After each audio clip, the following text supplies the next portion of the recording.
Good morning, good evening, or good afternoon, ladies and gentlemen. Welcome back. I have some awesome videos coming up for you guys.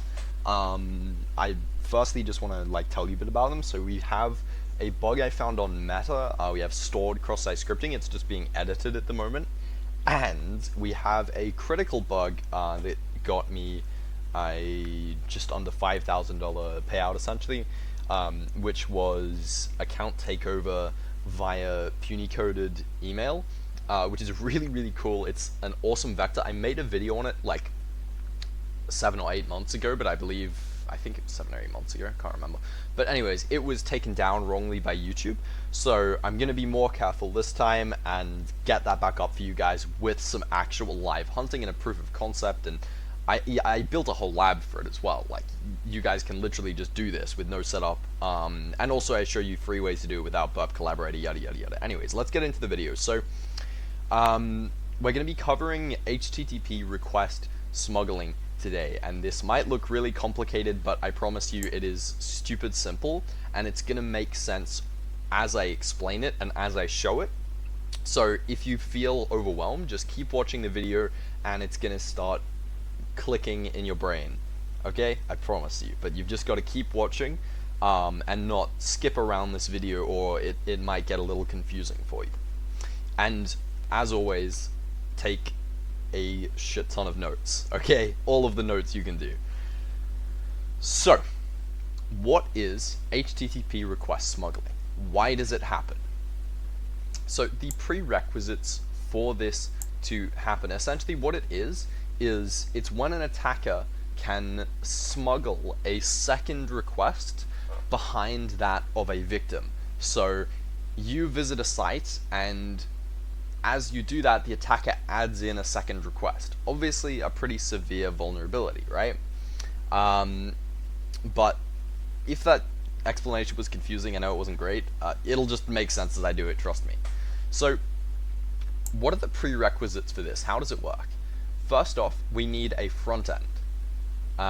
And this is typical, architecture for a lot of web apps, is you'll have a front end, which is something like a load balancer or a reverse proxy of some kind, whether that be Cloudflare or Nginx, or it can be any reverse proxy, right?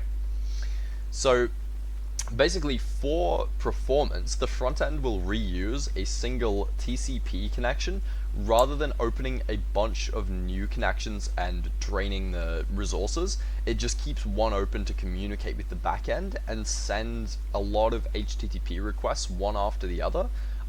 This is just basically put in place to avoid repeated TCP TLS handshakes, and the back end is just the actual server with the code and processes and yada yada yada for the website, right? So this is specifically, the ones I'm going to show today are specifically a vulnerability in HTTP version 1. Note that almost every site will let you downgrade to HTTP version 1, and I will show you how to do this, even if it's HTTP version 2, which you'll see in your request in Burp Suite. And again, if it's confusing, we'll get into this in a sec.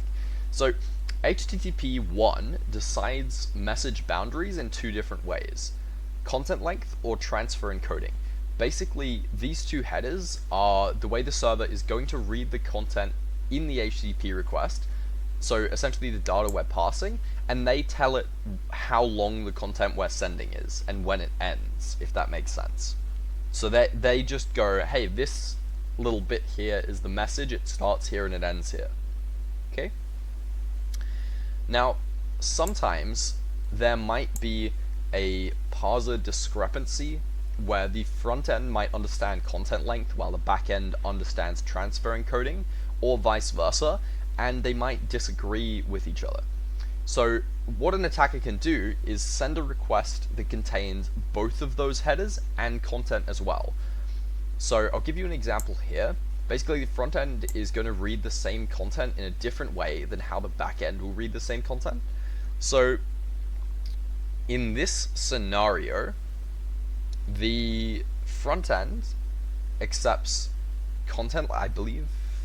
Yeah, front end accepts content length, and the back end accepts transfer encoding. This 0 here is just how many bytes of data we're saying we're sending in content length specifically. So let me just show you. If I wanted to send 1 byte of data, like if I wanted to send an A, it would simply be 1A. Okay, if I wanted to send 2 bytes, 2 AB, and so on. However, if I want to send 0 bytes, it's a 0, and obviously no data following, and that tells the front end, hey, this is all. There's no more data coming through, nothing else. However, because the backend understands transfer encoding, this bit here, this second request, is forwarded onto the backend, and it will process it because it's just like hanging in cyberspace. So the next person that visits the site, this will be appended to the start of their request. So if their request is post HTTP yada yada yada, this will be there first. Okay? Hopefully that makes sense. The next person to visit that site, that endpoint, will have that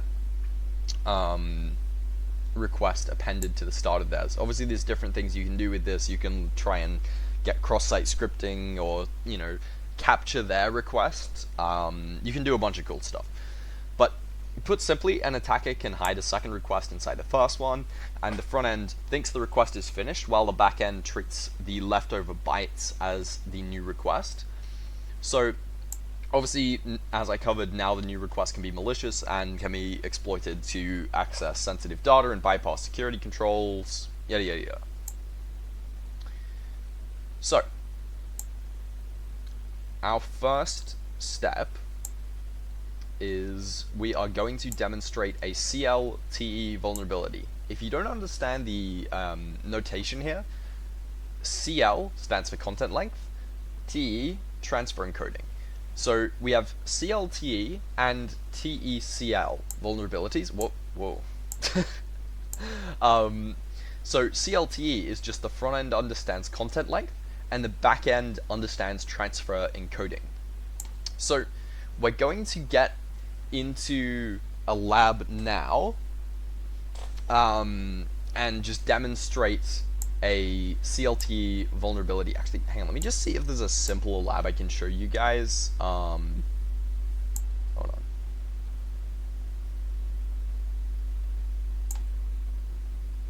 Let's just see.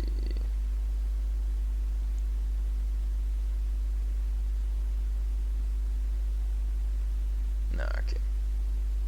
It's fine.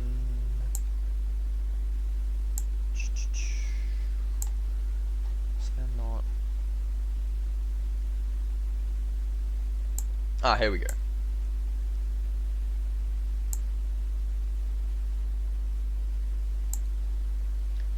So, alright, this is going to be a bit of a, this is good. This is going to be a simpler one for you guys.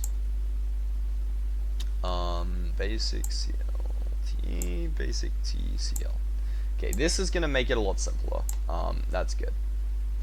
Okay, so first step is we're going to access the lab on Portswigger. All these labs are free. You can follow along as you watch this. I'm using Burp Suite Pro, but you do not need it for this. I want to be very clear. You can do this on the Community Edition and whatever. All the extensions and stuff I show are on there. So the first step is to simply, what's our goal here? We want to make a request that is processed as gpost.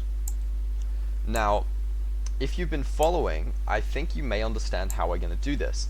We are going to smuggle a second request in front of the next victim's request with just a G. So it's going to be 0 and a G, and that hanging G will be appended. So let me just show you how it works. And this will effectively perform a denial of service on the next person to, visit this site, right? So first step, as always, is enable the burp proxy, turn on intercepts, and just grab this request and go ahead and send it to repeater.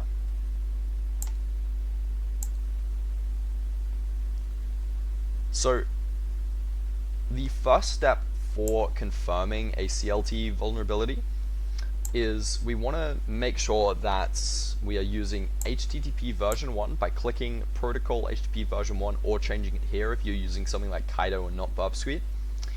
And generally you want to change the method to post because we are sending data, right?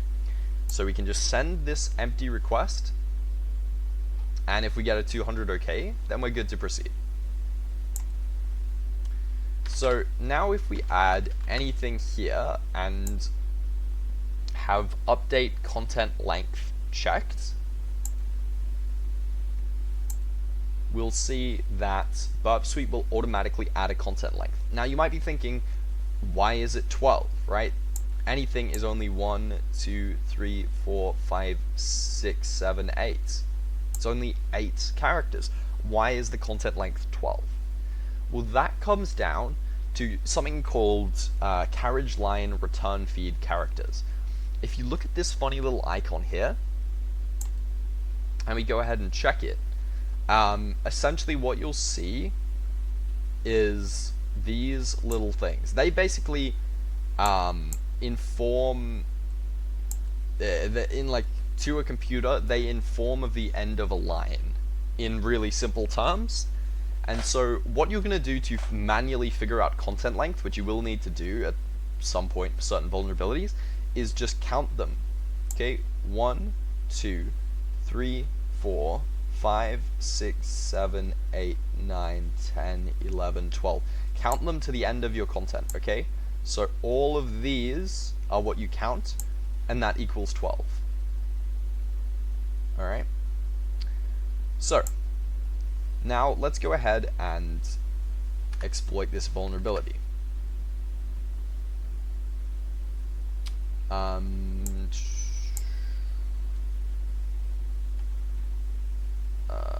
Okay, cool. Wait, hang on. Oh, wait, yeah, ignore that. So, we still want, where is my, oh, okay.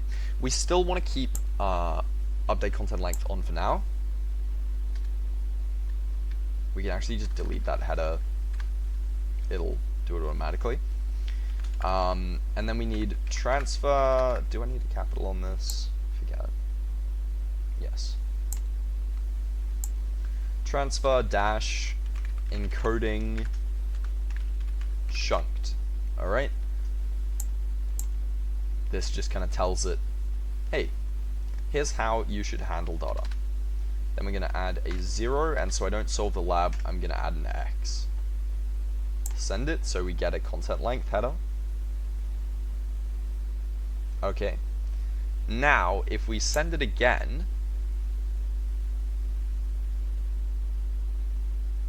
I've done something wrong. That's what's... Hold on. What have I done wrong? I've done a silly somewhere.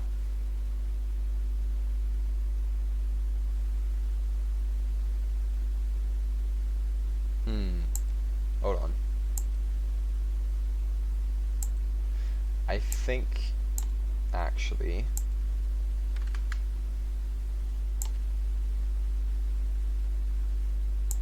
Let's see.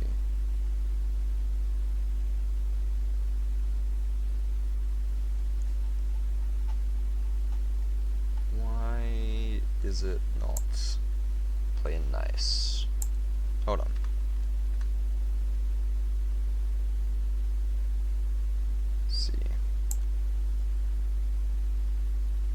And I'll show you why I keep messing stuff up here, is simply because, and I'll show you how to confirm this with like a time-based thing as well. Okay, so we get a communication timed out now.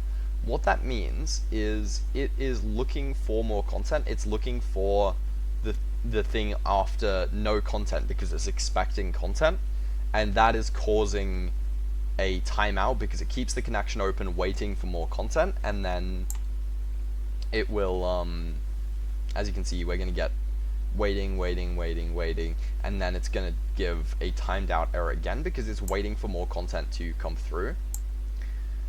So, yada.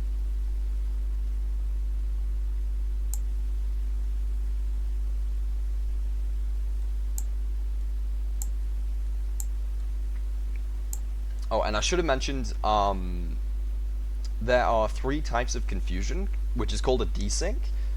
Firstly, CL.TE, Second is TECL, so content length transfer encoding, transfer encoding content length, and transfer encoding transfer encoding.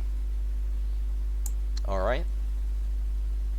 So essentially what we're going to do is, as we've done already, we have HTTP1, after content length, add a new line, a 0, another new line, and a capital G. Wait, ignore that, guys. I'm such a silly Billy. It's too early in the morning for this. Anyways, any character, it's just a G for this lab. You could add an actual request. Now we disable CRLF characters, add transfer encoding directly, this is where I stopped up, directly after content length.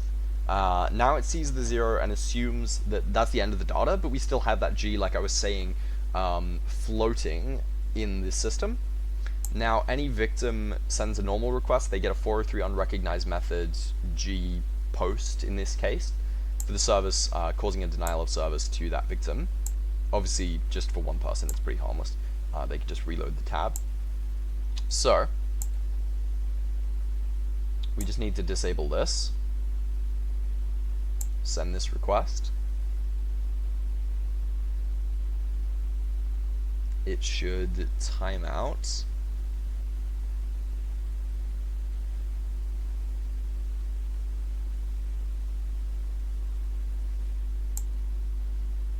Hold on. Let me just double check I'm not messing anything up here.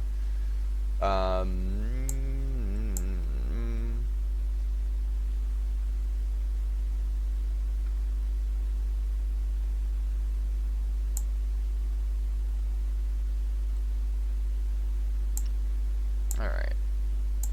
So now let's go ahead and solve this lab.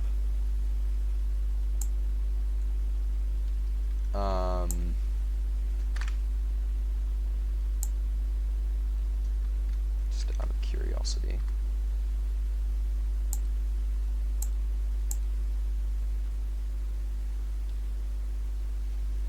Let's do this, this, and then this. Boom. Okay. So 403 forbidden unrecognized method B post.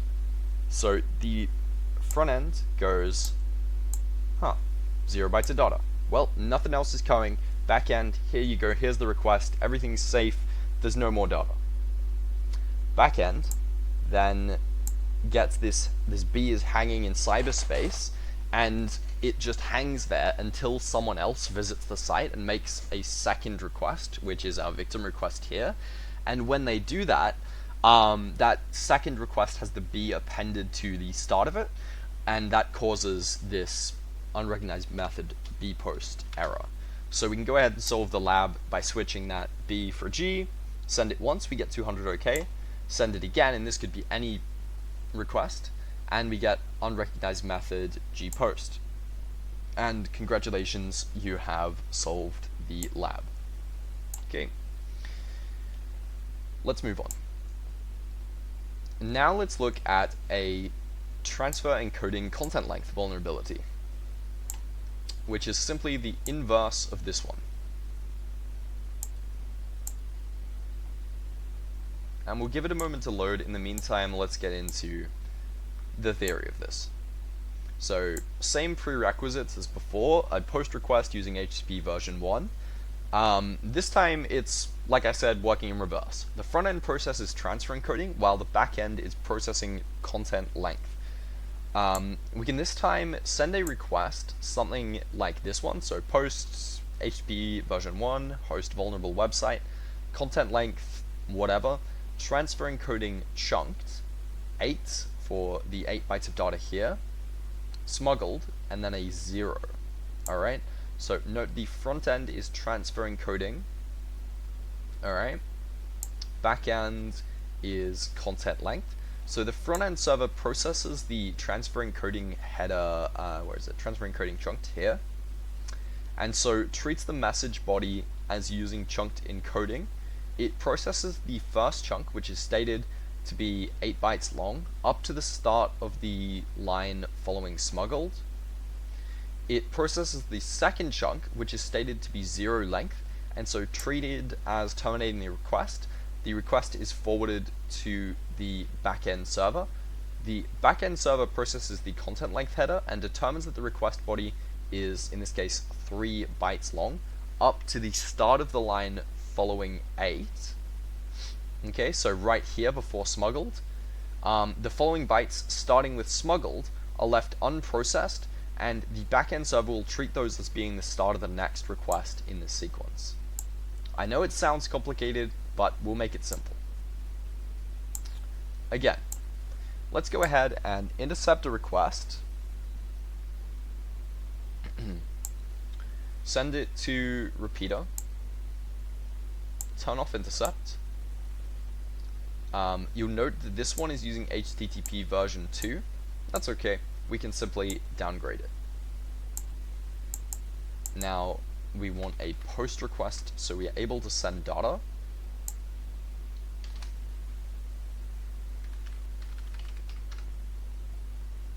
And let me just show you with the exact proof of concept that I use here.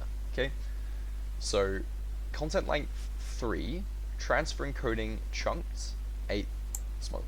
Okay, so we have content length, we want to go here, update content length is off, content length set to 3, transfer encoding chunked, 8, smuggled 0. Let's double check.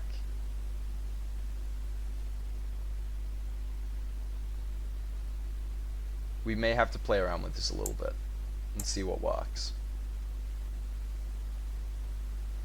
Invalid requests. Let's double check this. Content length 3, transfer encoding chunks, 8, smuggled 0. Okay, everything's right, so there must be something weird with the content length here. Let's count. So in this proof of concept, what do I need to do?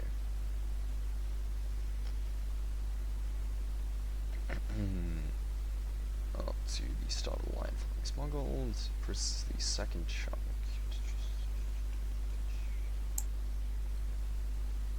Up to the start of the line following 8. Okay, so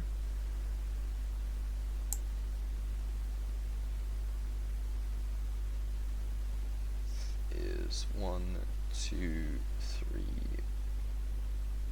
Let's try content length 4.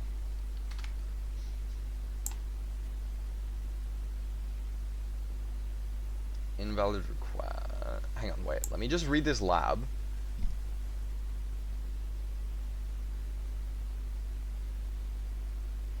What's our objective? G post again. Cool. Let's just go ahead and try and solve this lab. Okay, I am an idiot. I cut out a segment there because my brain just fried. Editor, if you can just get rid of that whole bit on TECL smuggling. That was just abysmal. Except for my intro where I explain what it is, but me actually doing it, just get rid of that. Anyway, so back to this proof of concept. You can keep in the one where it didn't work the first time. So basically, obviously you just saw me try this, didn't work. Reason being was you simply need this trailing sequence at the end. So now if we send it once, disable this, send it twice, we're gonna get smuggled post here. Okay, so I kept stuffing up the TECL vulnerability. As you can see, I'm a dumbass. So essentially what we do here is we want 5C, which is hex and tells it there's 92 bytes in transfer encoding. Then we want an actual new request. Actually, hang on. So I was a dumbass figuring out what I was doing wrong. I stuffed it up a few times. So basically, we want to do 5C for transfer encoding, which basically is hex, and it tells you, hey, this is 92 bytes. Then we want to add in an actual new request, which I've just copy pasted here. gpost content length 15, and then I think it is x equals 1, and then 0, let's see, 200 okay, host. Okay, where? Oh no. We're getting somewhere. Hang on. Okay, wait, let me try and simplify this. So do content length is 1. Let's see. Hang on. Okay. Hold up. So he wants this. What am I doing wrong?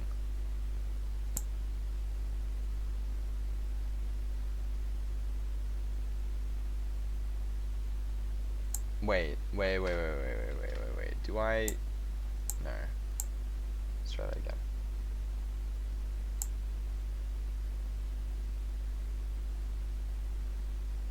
Okay. So there's something wrong with the bytes, the amount of bytes I put in here. Oh, wait. What am I doing? Hang on. I'm a genius. I am a genius. Okay, so this theoretically works now. I was updating the wrong content length, which makes a lot of sense, right? 200 okay. Yes! We did it! Okay, yeah, so I was just updating the wrong content length. So... oh my goodness, I was going insane there. So let's break this down, what's happening here, right? The main request here... hold on, let's just get rid of all of the unnecessary stuff. Can we just delete? Actually, wait, it'll do this. There we go. Make it a bit simpler for you guys. Let's just confirm that it still works. Boom. Boom, okay, cool. So, content length of 4 is after the transfer encoding header, obviously, 1, 2, 3, 4. Now, 5C is processed by the transfer encoding. Transfer encoding goes, okay, 5C in hex is 92 bytes. So it'll get 92 bytes of data. Then we have this request, the content length here is essentially, this is just here to kind of fulfill that. And then we just have a little 0 at the end. So we're basically smuggling this entire new request. So if I want to change this to, you know, 0 days post, then we would need to modify this, because right now we're going to get an invalid request. I can't actually memorize what the hex is. I'd have to look it up, but that's essentially just what you do, right? So that is kind of a basic breakdown of a TE.CL vulnerability, which is, again, it's just the inverse scenario where you're using something like this. Let me add another note here to make it a little bit better for you guys.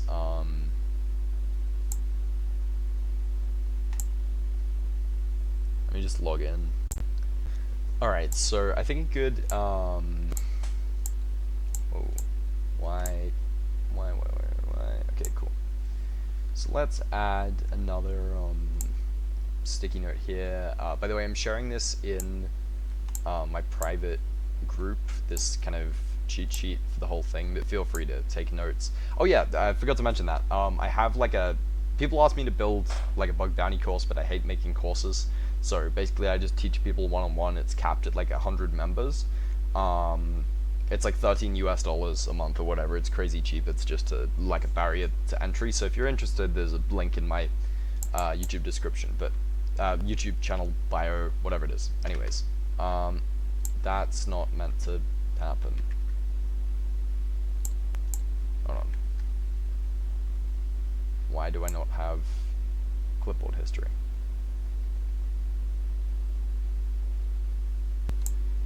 My trusty friend ChatGPT to give me another example of a hex value.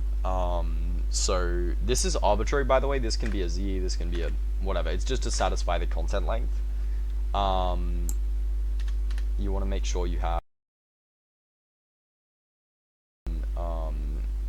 like carriage line return feeds after the 0. So this is going to create a request that basically says 0 days post. If I've done everything right. Gateway timeout. Oh, okay. I think the lab is not functioning. That's fine. Let me try this one more time. Yeah, lab doesn't want to function. Okay, that's fine. Yeah.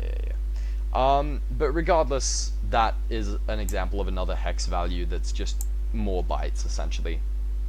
And yeah, when in doubt, use ChatGPT, basically. Yeah, it's the best option. Where was I? So, yes, we want to add in... Oh no, wrong one. Oh no.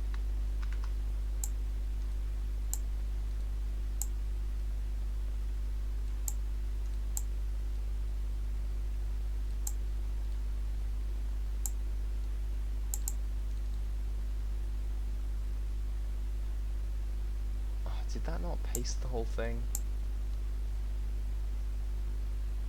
Hold on. Let's see.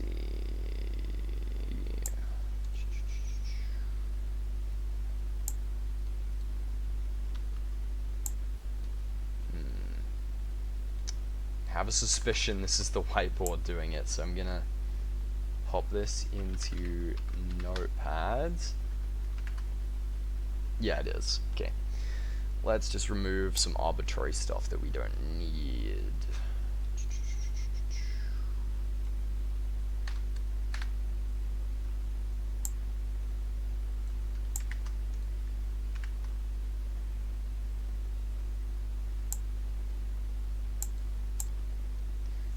So, I'm doing this like mid YouTube video. You have to excuse me.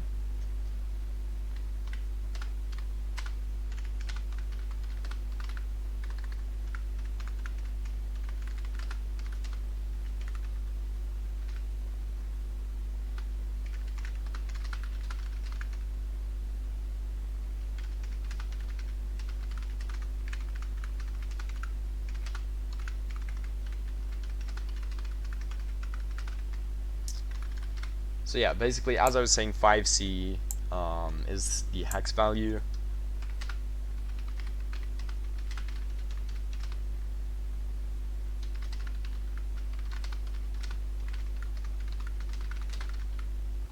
And then x equal 1 is arbitrary to satisfy content length. Cool.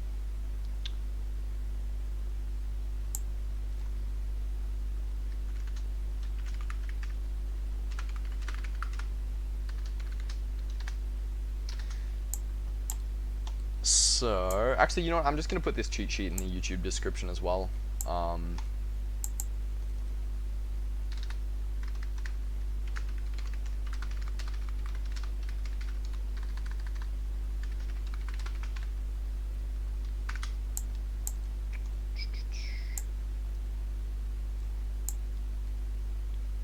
Hopefully this makes sense to you guys.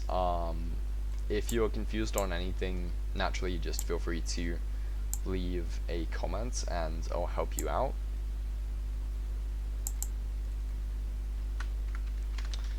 But yeah, now we're going to get into some more advanced stuff. This is some new research. Why do I still have ChatGPT open? Go away. This is some new research by James Kettle from Portswigger. Shout out, he has some incredible stuff. Not that he needs a shout out from me. But we are going to be looking at zero CL request smuggling. Now, if you remember the previous notation of like CL.TE te.CL, this might be a bit confusing to you, right? What's zero, right? That's not transfer encoding or content length. Well, it's nothing. The front end does not process anything at all, right? However, the back end does process content length. This is an expert lab, and it hurts my brain. And what I'm gonna need is, it's very finicky. This is terrible for live demos, by the way, because it relies a lot on luck. So we're gonna need a turbo intruder script that I created to help hunt for this now. This is the first of its kind. James Kettle has one that will solve this lab, but not incredible for live hunting. So let's get rid of all of these little thingies. I don't know what they are. And what you will need is, I think it's in the App Store, right? Turbo intruder, yes. So you will need to install Turbo Intruder. Again, if you're a beginner, this lab took me like 3 hours. We were doing it in our private group. If you're a beginner, this is not going to make any sense at all. I just want to preface this. If you don't understand this, this is completely okay, and you can stop watching now. It's not now I have to remember how to use Turbo Intruder. Let's just see, is there extensions, Turbo Intruder, cool, okay. Whew, here we go. So, again, I want to preface, this is really bad for live demos because it relies on luck. And I'll show you why. So our goal here is Carlos visits the homepage every 5 seconds. To solve the lab, we have to exploit the vulnerability to execute alerts in his browser. So it's cross-site scripting mixed with zero CL request smuggling. This vulnerability is only about 5 months old, so quite new. So, the first thing that we're going to do to confirm this vulnerability is we're going to run a parser discrepancy scan using the the HTTP request smuggler burp extension. Intercept on, and we'll capture this, and we will send it to repeater, and send it to repeater again, and then go to extensions, HTTP request smuggling, parser discrepancy scan, set your threads. Do not check research mode, it's much slower and it's more comprehensive basically. Method overrides, I can't remember.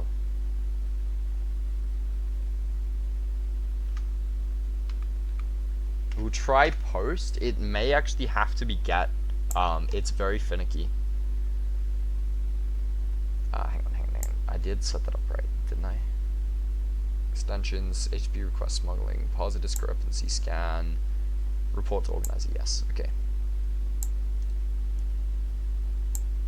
Let's make sure it's running.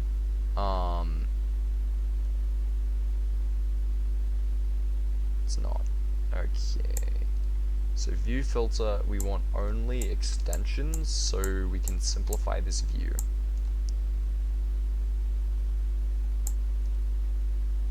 And the first thing we're looking for here is it's going to try a bunch of things to look for a parser discrepancy, basically meaning the front end is different to the back end. So we're looking for different requests that should be the same as I put in my notes. So normal host should give a 200. Weird host spacing shouldn't give a 400. Missing host 403. We're looking for weird stuff like that, right? So this gives a 200 with a Z hosts, lots of 403s.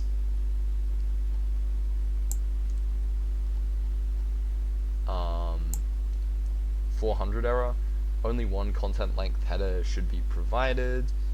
And anything it finds will be logged.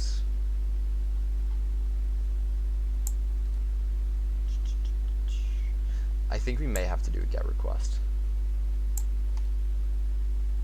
Protocol error. So this is, now we're getting weird stuff here.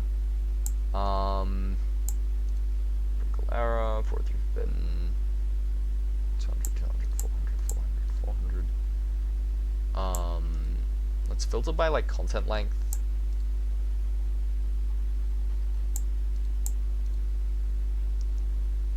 So these are 200 OKs.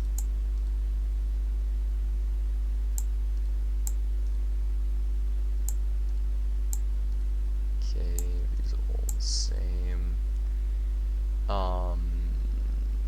This is interesting. So we note that actually a space gives invalid host name.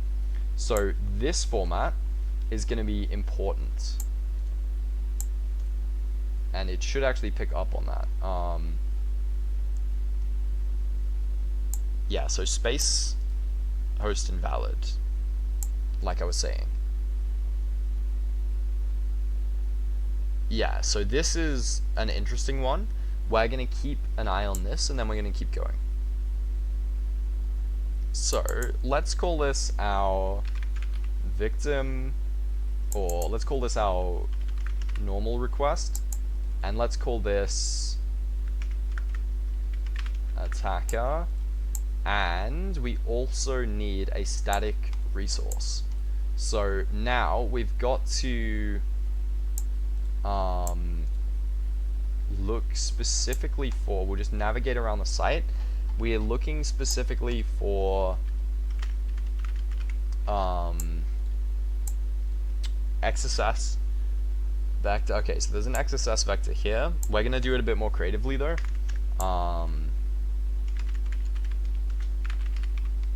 But I'm just gonna just test out functionality. And what we're looking for is a static resource. I'll explain why in a second. Specifically, like static HTML, static JavaScript, static SVG, things along those lines. So let's go to HTTP history. So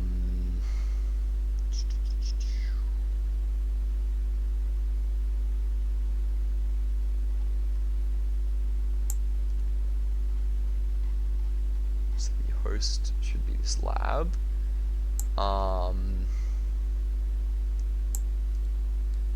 Lab blog, CSS, resources, CSS.map.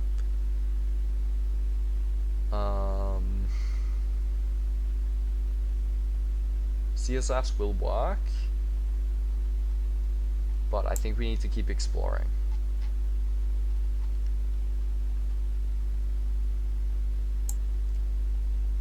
So let's just go back to home. Let's check out the page. Come back here.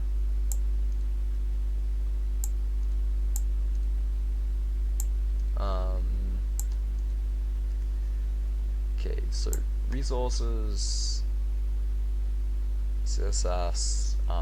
We'll go with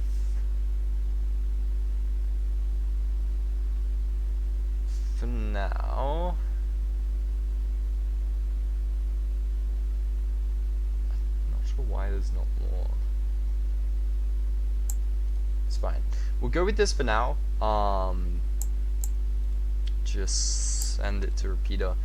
I'm not even seeing images, which is kind of annoying. Actually, what I might do is just specifically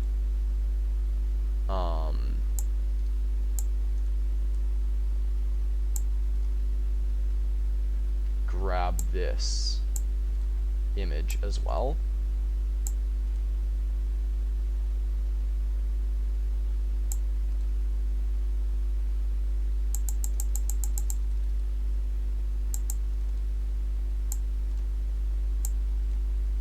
Let's reload. Oh, that's annoying. Hang on.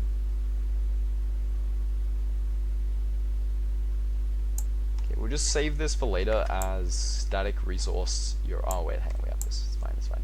We'll figure it out as we go. So we have this vulnerability confirmed. Now, phase 2 is prove it involves content length specifically.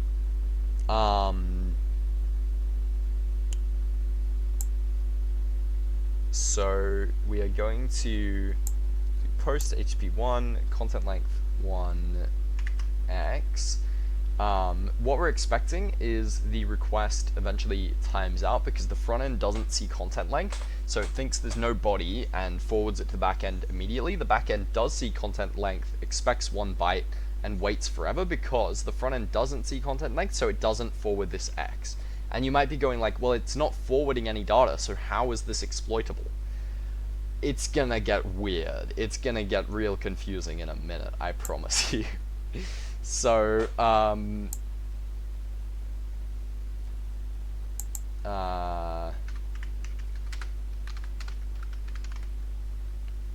let's go to attacker. Let's go make this post HP1 content length with a space and then an X. And what we're hoping for is a timeout. And I'm an idiot because God damn it.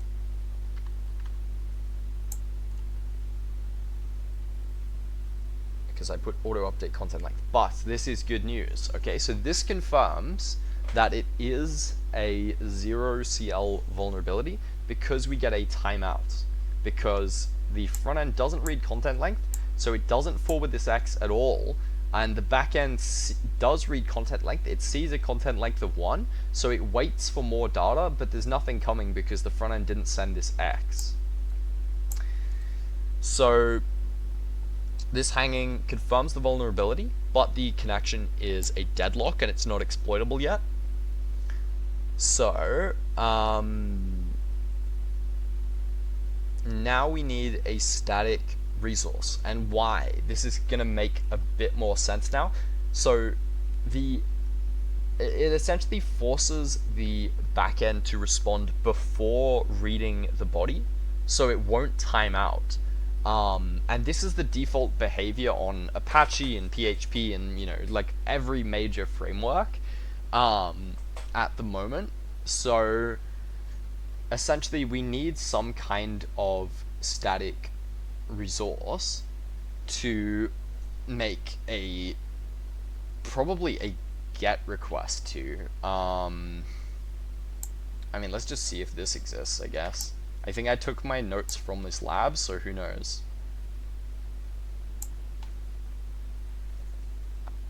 Okay, it doesn't. Let's look if it will let us use this.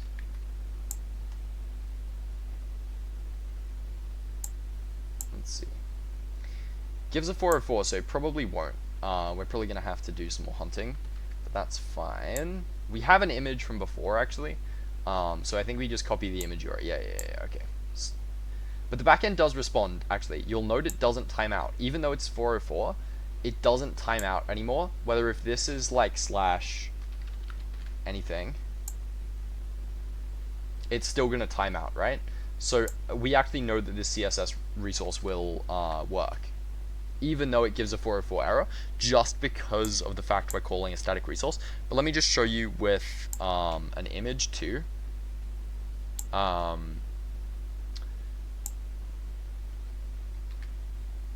Whoa. that's not what we want. Okay. So we should be able to send this and immediately get a response back unless it breaks. We are sending a post request to an image. So, not the best. I think we just stick with the CSS, stick with what works. Yeah, we get a timeout. That's fine. A get request may work, but wrong button. Cool. So we send this, and we should theoretically, yeah, we get a response back before the backend is reading this. Okay, this is the important part that allows us to break the deadlock. So basically, as I showed with the image, if it still hangs, just try another asset. So now, the goal is to break the backend's understanding of the request boundaries. So note, again, it's important to remember that Carl visits the homepage every 5 seconds. For this vulnerability, that is going to be important. So, basically, we're looking for posting, like we're sending a get request now, just because it's a resource, it just makes it easier, to a static resource, and we're looking for occasional, like, inconsistent responses, occasional 400 errors, wrong content return, which means that when Carl visits the site, his request, because our request is getting cut off, his request gets, like, added to ours, right? We're getting little bits of his request. By increasing the content length and with the right timing and just spamming this, we're able to get like little bits of Carl's requests in some cases, and we'll see some weird errors. But it comes down to timing.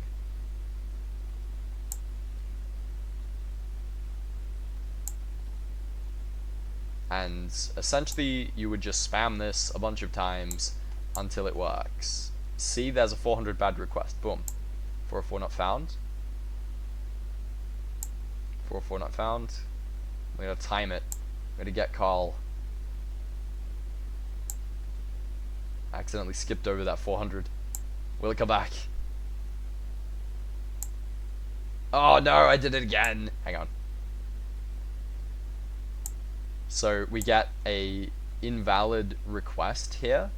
So yeah, intermittent 400s is the next sign that we're able to confirm this vulnerability, but it obviously relies on another user visiting the site.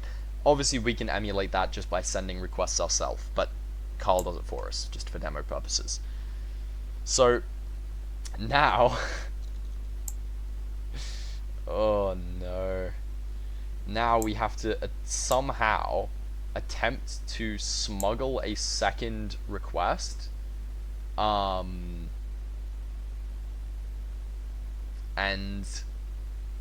basically adjust the content length until the backend smuggles the second request. So the content length is how much data of Carl's request we want to cut off in a weird way. So we'll just do this, paste it in, and we need another static resource. This will be static 1, and then let's go to proxy, HTTP history.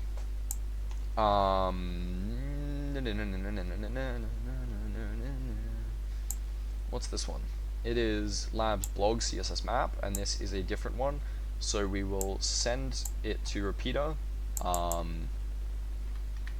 CSS for static 2.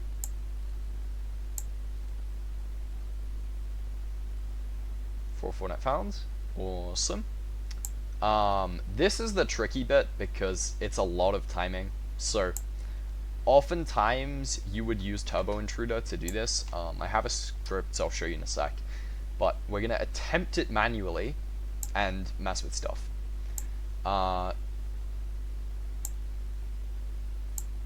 So, oh wait, hang on, but we don't. That is a pain. It needs to actually not be a 404 because reason being is we need to see when it's actually served.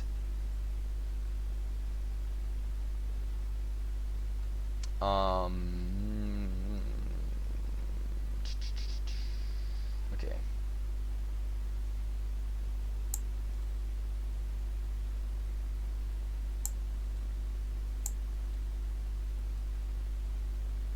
Resources lab header.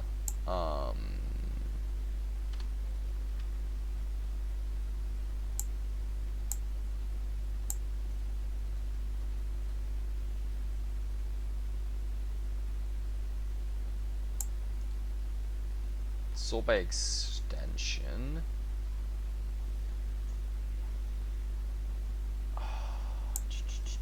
We need some like. I want to see like JavaScript here, like a JavaScript or HTML, some kind of thing that's rendered.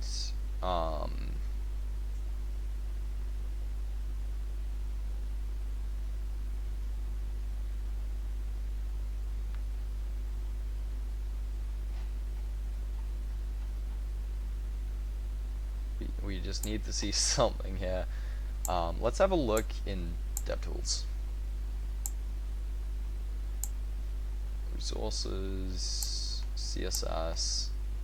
So this is the only. Oh man, that's annoying. Okay, lab header JavaScript lab header.js. So it's under resources JS lab header.js. HTTP history. Oh, that's annoying.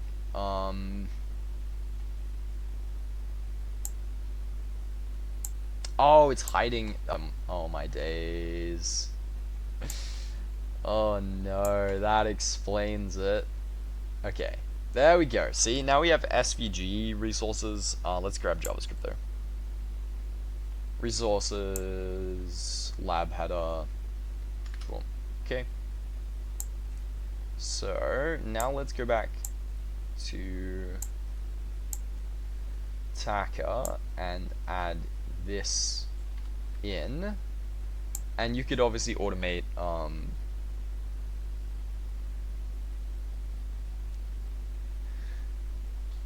so we're getting 404 not found, but if you look at this, we got lucky and it's actually gone ahead and injected the second request because we can see it is returning the JavaScript content, right? See? So this is the Academy lab header, and it's actually returning it in the request.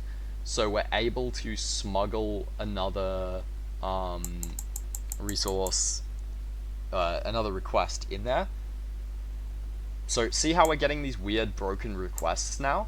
Because we're cutting off kind of more data out of, basically this cuts off the start of our request, right? In a way. But yeah, you can see that this is working, and so we can move on to the next step. Phase 6 is we are going to actually do a cool technique here. To use the head method to essentially fire cross-site scripting in the victim's browser. So this relies on socket reuse and timing. We could do this manually. However, I really don't want to do this manually. So what we're going to do is set up our turbo intruder script to go ahead and solve this lab. Again, this is obviously pretty advanced stuff, but it's a really cool vulnerability that I figured I'd showcase to you guys. Most of my stuff is a lot more, a lot more basic. But you know, I figured I'd cater to the more advanced audience as well. So I'm gonna get a webhook so we can look for like out of band XSS as well, or you know, blind XSS, whatever you want to call it. It's the same thing. So where are we?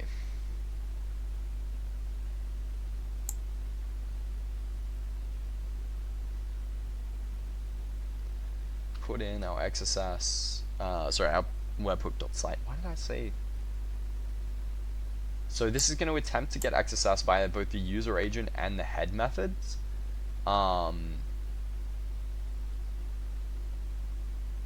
Then we have the head technique, which is James Kettle's preferred method. It's pretty cool. And we have the user agent technique, which is one I added in as a fallback.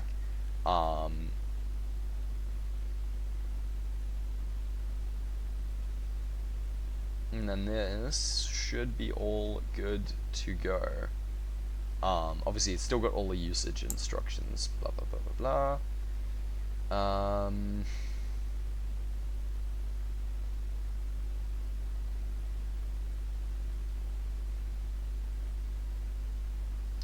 And we should get a callback to webhook.site if it fires, and then we can swap out that payload for an alert. So once we confirm that, then yeah, we should be able to basically hold on, let me just double check my own usage instructions. How did I set this up? So do I send the request directly to it, like just a normal?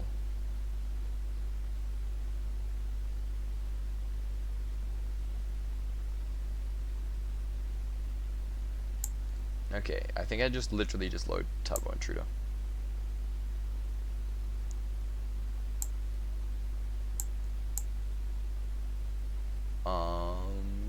Extensions.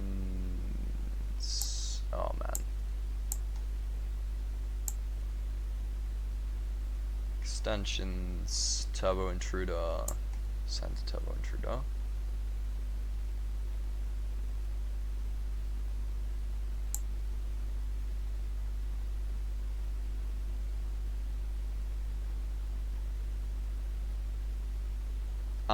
So this is a simple one that'll solve the lab, basically.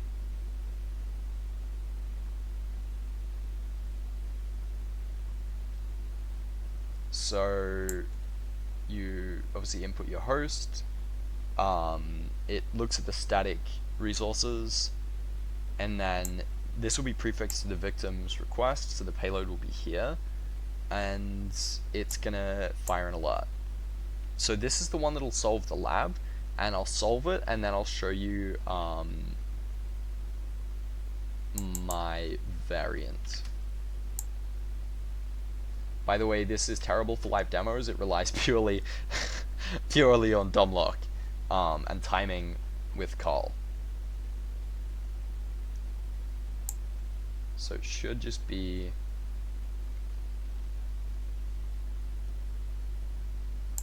I think it just wants to work. I don't think it cares about the request, right?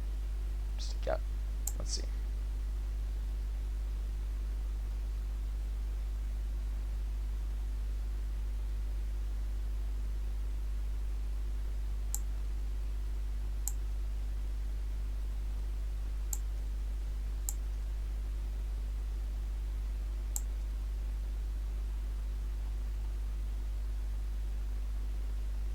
So we will let it go through all of its requests and see if we have been able to solve the lab and fire XSS in Carl's browser.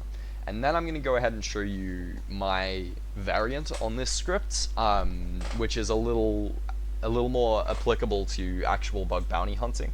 Obviously, it's a pretty tricky thing to hunt for. So as you can see, it's injecting all of this padding to satisfy content length, and this is kind of the like what you would send using head. So it's posting to an HTML resource. And yeah, you're using an actual, like, head is the actual request here that we're trying to use to fire the XSS.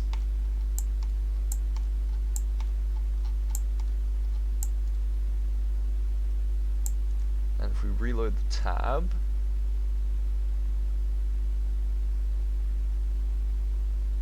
lab is not solved yet.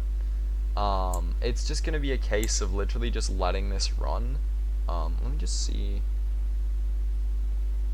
if everything is working here. Yeah, so it's just going to be, it's just a game of timing. Unfortunately, it is very, very slow. Let me just make sure that that's actually, I did update that, right? I'm not an idiot. Yeah. So it's sending a request to that host. And everything is correct. And it literally just relies on luck. Like, it just takes a while because we're relying on Carl opening his browser. This is the actual, like, solution script, by the way. If you want to watch James Kettle's breakdown of this video, it's in the solution. That's how I studied for this vulnerability. But yeah, it is just, as you can see, we still haven't solved it. We can just let this kind of do its thing. Still, you know, trying to fire XSS. I'll show you on my script as well. As you can see, I've already solved this lab. But can I get a new turbo intruder script up? Okay, sick, I can. So we want to change this out for, not for that. For this, everything should be updated, and then run attack.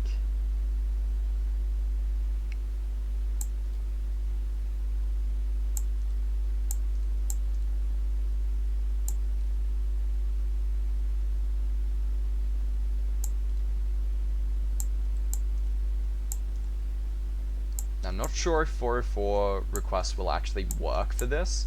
What I might actually do is halt this and then see, hang on, extensions, turbo intruder, center turbo intruder, and look at the early response gadget.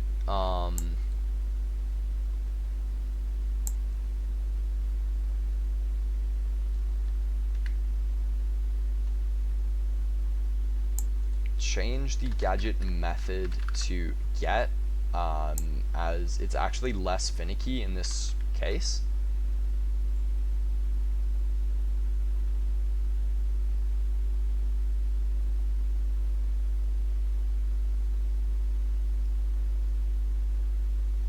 And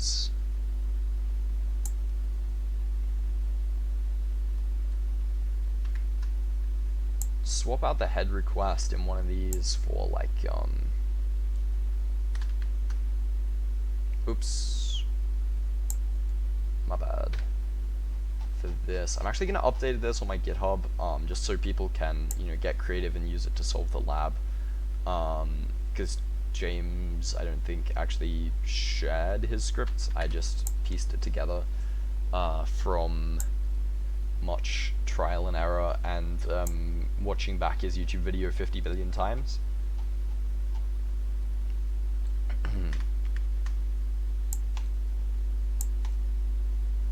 Just commit that to my GitHub. And as you can see, still not solved after all this time. It's really terrible for live demos.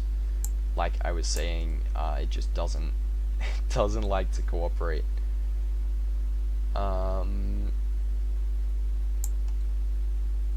So now we should be able to run this, and why is it giving me a 404 not found?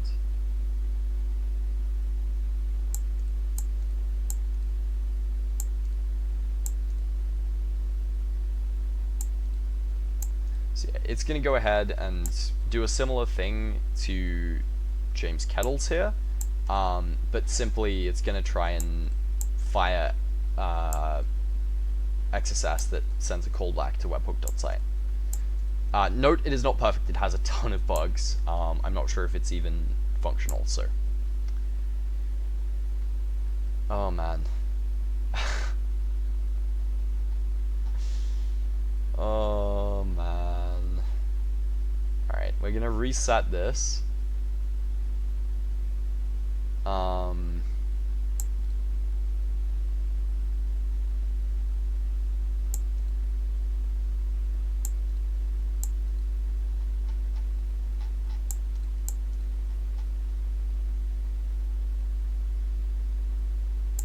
Can't remember if I saved his code, but we're gonna get a normal request here. HP 1.1. Remove all of the, actually, oh, we kind of need to keep it in, don't we? Damn it. Turbo intruder.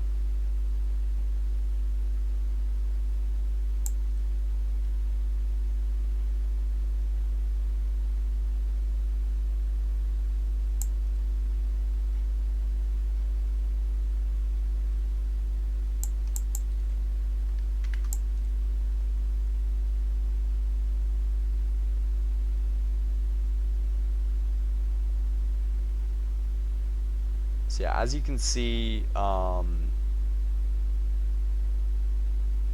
it's a bit of a pain, but we can mess with stuff,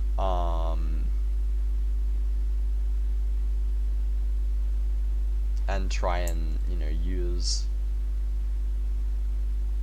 a 0CL script. I think this is the main proof of concept.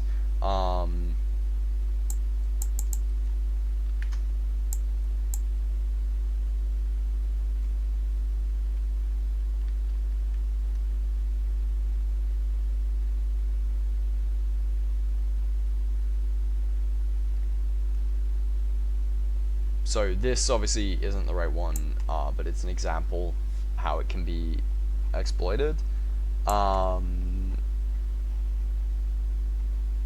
Again, this one is not firing XSS. I have no idea where I put it, but that's fine. But yeah, essentially you would run that script that is just doing that last step a bunch of times until you get lucky, is essentially how it works. So like this is just gonna spam different attempts basically. You could obviously also try this manually, but like why? So it's basically find a redirect with query parameter reflection. So the reason he's using head on an HTML page is because it's yeah, it basically causes that redirect. But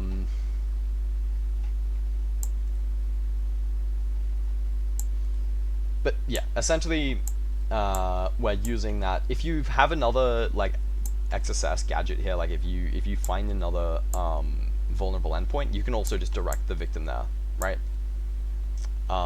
There's different ways to do this, but yeah, essentially you're looking for a target that has static assets, head supported endpoints, redirects with reflections in the response. So if we look at, will it show us? No. Okay, this one's not showing it, but basically the path is reflected in the response, which again is the default behavior on like every web application ever, right? But yeah, it is a really cool vulnerability that I'm glad I was able to show you guys. Unfortunately, I wasn't able to get it to work for this live demo, but it's basically just, you know, letting it run until it works on that last step. Hope you guys enjoyed the video. If you are interested in like working with me and doing live bug bounty and stuff in the private group, the link's in the channel description, and you know, feel free to check it out. Hope you have an awesome rest of your day, and peace.